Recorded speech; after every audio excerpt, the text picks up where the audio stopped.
that was 10.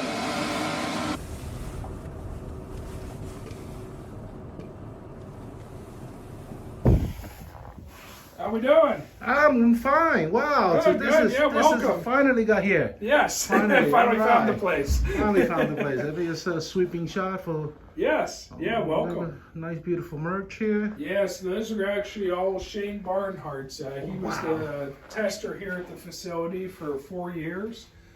He's got stuff from overseas and all over the world. Actually, these test results behind you are world record at the time from Finland when he was shooting over there. Holy cow. He was on the U.S. Army marksmanship team for 20 years, so spent a lot of time shooting. He's pretty good. So we have we're going to be testing simultaneously. It's going to be 50 yards, 50 meters, and 100 meters. I don't know if you're going to be able to see with your camera or not down there, but we're going to be shooting through 3 different camera systems down there.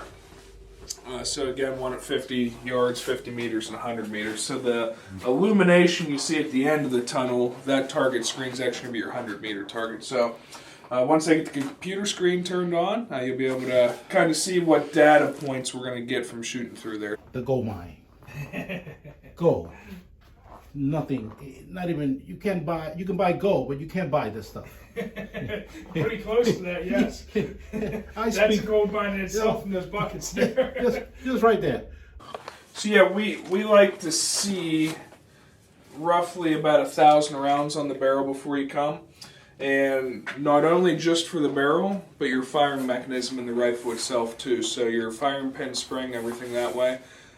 Inconsistent ignition is something we can actually tend to see in the results. So if we're getting very good results, but there seems to be like one flyer in each lot, and hopefully we don't see that today, because usually that means it's not broke in yet, or it could be a spring that's gone bad, too much wear and tear, tens of thousands of rounds on it. So inconsistent ignition is something we can actually see in the results sometimes too. So yeah, I'd like to have at least 1,000 rounds in your barrel before you come to the test center. That's going to give you the best test, and of course that's what we're after. So What is the price points right now with the different? So I don't know exact prices, and we do that on purpose. So we have an approved distributor list. Okay. You don't have to choose anything off of here. Okay. But these are some of our approved distributors. Now, what happens is whatever lot your gun likes today, we're going to place the order. I'm going to send it off to our girls in Sedalia, Missouri. They're going to send the order to the distributor, and they're just a middleman for us. They do our paperwork because we don't sell direct to consumer at all. Okay. So, depending on which distributor you pick, they're actually going to take your payment, but it's going to ship directly from our warehouse to you. When we go into production, everything's made in Germany, at our facility in Germany. Everything that goes into production has the ideology is we want to make it exact. So our exact ammunition is the most expensive. Mm-hmm. That's what it looks like there. Mm-hmm. But it is... We don't go into production trying to make Center X, trying to make Midas Plus. Everything is being made to try to be exact. So it's all the same ammunition. How it gets put in the box it gets put in is how well it tests at our facility. So it gets tested over there by Walther Rifles. I believe there's 8 or 10 of them. And they're going to do velocity testing. And that's where you get your speeds. So bench rest guy, I'm sure you know speeds. Oh, yeah. So you put the imaginary 3 in front of the first 2 numbers, and that gives you your meters per second. So they're testing for speeds, consistency that way, and as well as grouping. So Exact has a tolerance that's higher than anybody else in the industry. And then anything that doesn't quite meet our criteria for that falls down to Midas specs, and things that don't fill those specs go to Center X specs. So everything is being made to be exact, but of course doesn't always test out to be that way. So what you're really paying for is the consistency over the lot. Now, we have such a variety of Center X usually on hand sometimes we find in customers' rifles that it actually shoots better. And that's just because we have the variety that's perfect for your gun. And everybody's gun's different. Some people come in and they're like, what lot's hot? So they want to say, oh, well, this one's been shooting really good at everybody's guns. It doesn't actually happen. Everybody's gun is different. And it does make sense, too, because you could have two guns, 2,500 X's or whatever, and have whatever barrel. And they could be consecutive serial numbers and pick completely different lots. A lot of people come in here griping that they can't get our product. In 2024, we brought more Rimfire in the United States than ever before. 2025, last year, second most we've ever brought here. So it's not a matter of fact of not getting here, it's just the popularity's exploded. I think we spoke through emails there. You have a 3-inch wide, 4-inch in your stock, correct. So you're good to go. So online, it's not spoken out really clearly, but a lot of people come in, especially for the first time, and I know you had asked about it. They think we have to take it out of your stock and put it in one of the blocks. If you want to show the guys here, these are our different blocks for all the different actions. Like there's CZ457. So we have majority of the popular Rimfire manufacturers there. But the preferred testing method, what we're going to do today, is actually our single piece mount. And we've done excessive testing rifles in our one-piece mount versus the block. Your gun's going to pick the same lot of ammo each time. If you wanted to test in the block, we're more than happy to. Most of our customers prefer this. We prefer this, but we're happy to do whatever to accommodate. No, absolutely. I mean, you go through more guns than I would go in my lifetime. and we're seeing some of the best rifles in the United States, That's right. And they're testing with us. So absolutely. I get to play with a lot of fun toys. I envy you. Yes. All right. So we're going to go ahead and get this mounted up in the vise here. Then we'll get your rifle set up. And one thing, when you come to the test center, and we do... When you get your booking email, when you sign up with us, we ask for you to confirm that your rifle's zeroed at 50 or 100 yards. That's for the safety of our target system. So if you're setting at 50, I know where to put your crosshairs at our 100-meter target.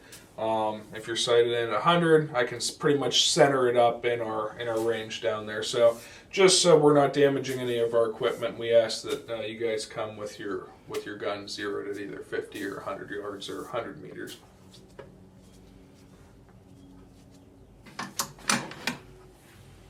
And just like you mentioned, leave everything as you're going to shoot your gun, the bloop extension, tube, everything, so that the vibration... And I'm glad you brought that up, because some guys ask, should they take their tuner on or off? Well, if you're shooting with it, then bring it with it on. Now, well, what if it's not in tune? Well, that weight on the end of the barrel changes your harmonic. So if we test without it, you put your tuner on there, it's likely that we're going to find a different ammo that your gun likes. So if you had it tuned for what you've been shooting already, it's best just to leave it as is. We'll run the test, and of course if you have some vertical string or something you want to try to tune out that way, then you're already there. So bring your rifle as you shoot it. So the bungee we're using there is to return it to the same point each time. So we have a center post in the front of the roller rest here, so that bungee is pulling it back, but using the setup, it's allowing the recoil impulse, so it's realistic to what you would be experiencing on the range.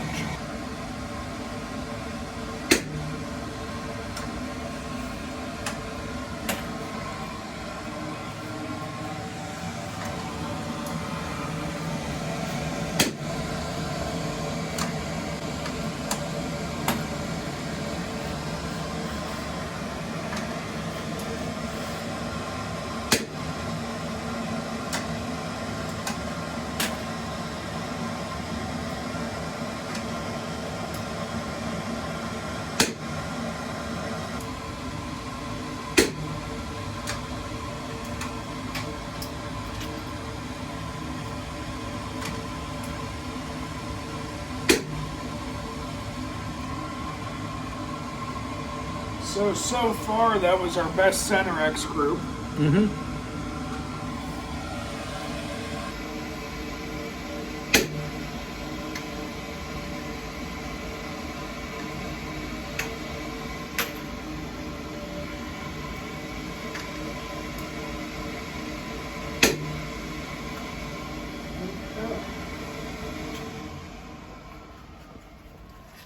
So that was all the exact we had to test here.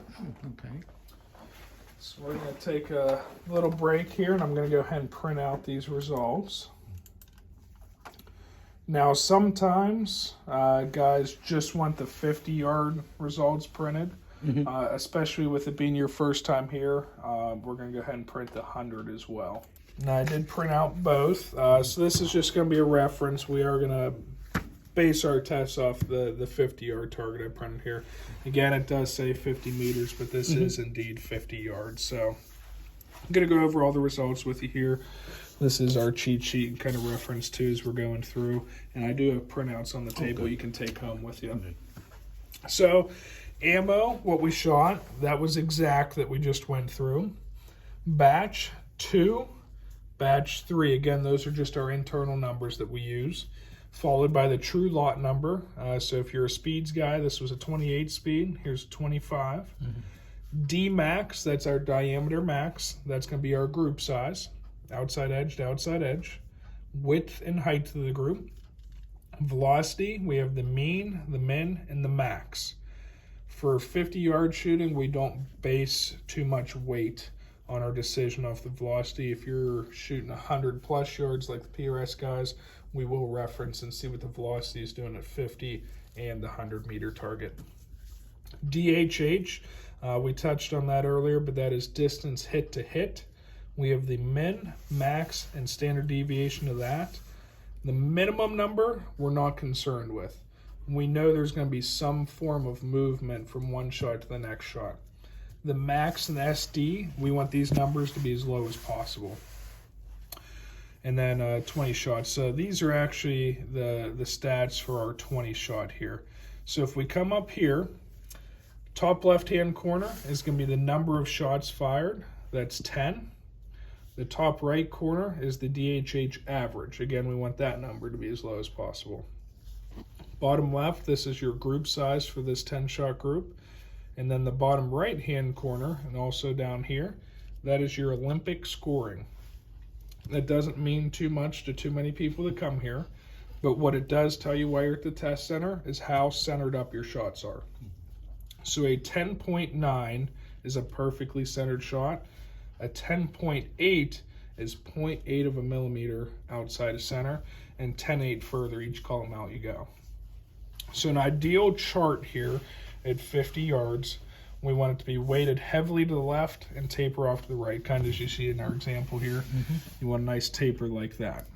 You don't want too many shots out to the right because that means you're further outside of center. So if we shot more than 10 shots, a second group will appear here. We did shoot 10 this time as well. And then this is going to give us our 20 shot overlay. So to start out, our first 10 shot group, we had a 1388 group size.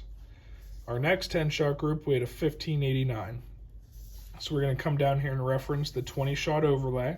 So this is this on top of this, using the center for both. We have a 1589, which was our biggest group there. Just worked out that way that was our overall group size for the 20 shot overlay.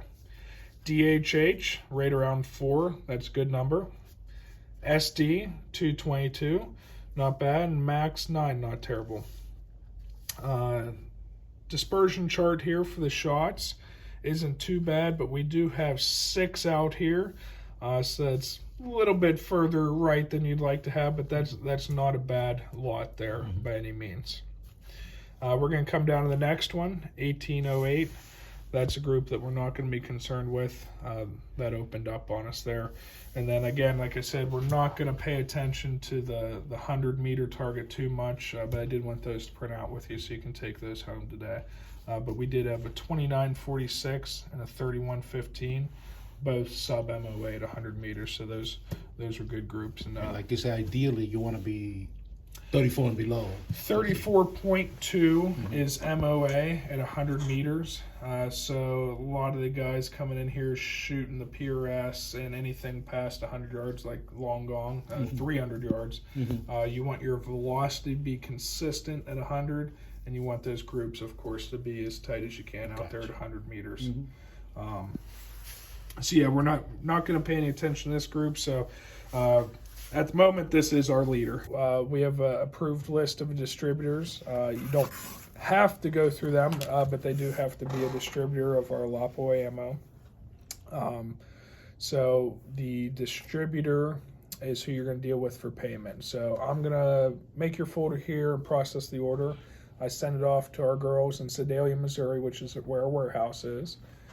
They are going to reach out to the distributor of your choice, and then that distributor is going to reach out to you for payment. They will coordinate with our office when it's okay to ship, and it's going to ship to your house.